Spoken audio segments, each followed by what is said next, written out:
Seigneur, si jamais un jour je viendrai à te perdre, je voudrais avoir la réaction de cet homme. Je voudrais m'arrêter de travailler, je voudrais pas être une cymbale qui retentit. Et je voudrais crier mon Seigneur, mon Seigneur. Et Élisée, qui nous représente Dieu, Élisée vient et fait remonter le fer. Alors je voudrais être comme cet homme. Gloire à Dieu. Voilà, je voudrais rentrer dans mon message. C'est dans Matthieu, au chapitre 5, verset 13. Vous êtes le sel de la terre.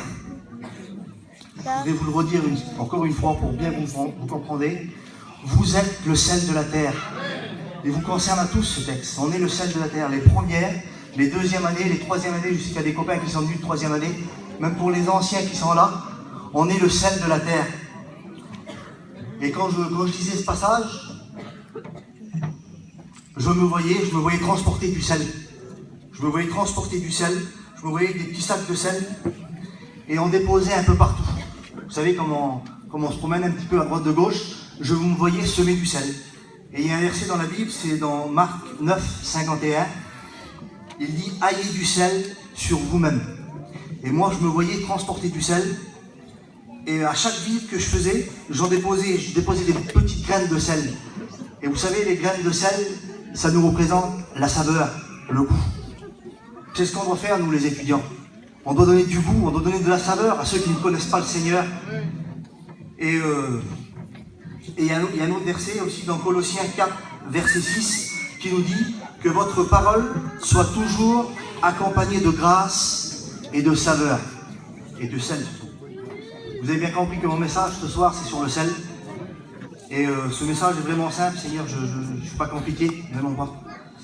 Et j'avais vu ça aussi. Vous savez, le sel est pratiquement invisible, on ne le voit pas, mais tellement essentiel par contre. Moi, ce que j'en ressors de tout ça, c'est que je suis un étudiant de première année, je ne vais pas prendre la place des anciens, ça l'a été dit et redit, je veux rajouter du bois sur le feu, le feu est déjà allumé. Je suis invisible, Seigneur, comme le sel, mais comme quelqu'un aura besoin. Je veux être quelqu'un d'essentiel. Je veux lui donner une parole remplie de saveur, remplie de goût. Gloire à Dieu. Et je pense à ça aussi, vous savez, comme on sème des graines de sel, ça me faisait penser à la semence, à une petite semence, vous savez.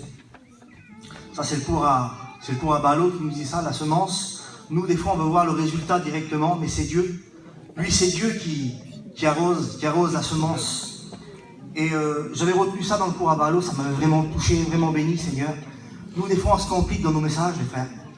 Mais Dieu, lui, comme il sème une graine, la graine est en terre, mais lui, il sait déjà qu'est-ce qu'il y a dedans.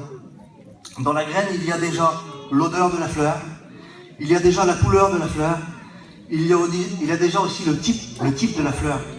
Alors mes frères, peu importe comment nous allons annoncer le message, semons-le de tout notre cœur. La graine, c'est Dieu qui s'en charge dans les cœurs. Gloire à Dieu. Et aussi, je voulais vous dire ça. Vous savez, quand on mange à manger, par exemple, trop salé, quand on mange à manger trop salé, qu'est-ce qu'on va faire? On va chercher de l'eau. On va chercher à se désaltérer. Et c'est ma pensée ce soir, Seigneur, je voudrais que ceux qui ne connaissent pas le Seigneur, je voudrais leur donner plein de sel, comme ça ils pourraient venir à la source qui est Jésus, la parole qui est Jésus. Gloire à Dieu. Et je voudrais continuer dans mon texte. Ça se trouve toujours dans Matthieu 13, verset 5. C'est la fin du verset qu'on vous dit tout à l'heure. Si le sel perd de sa saveur, avec quoi la lui rendra-t-on? Alors Seigneur, je m'interrogeais, Seigneur, il y a du sel qui peut perdre de sa saveur. Seigneur, qu'est-ce que c'est le sel qui peut perdre de sa saveur? Et là, je m'interrogeais et je m'apercevais qu'il y avait des personnes qui avaient perdu leur saveur. Alors je me disais, Seigneur, c'est qui ces personnes-là, mon Seigneur?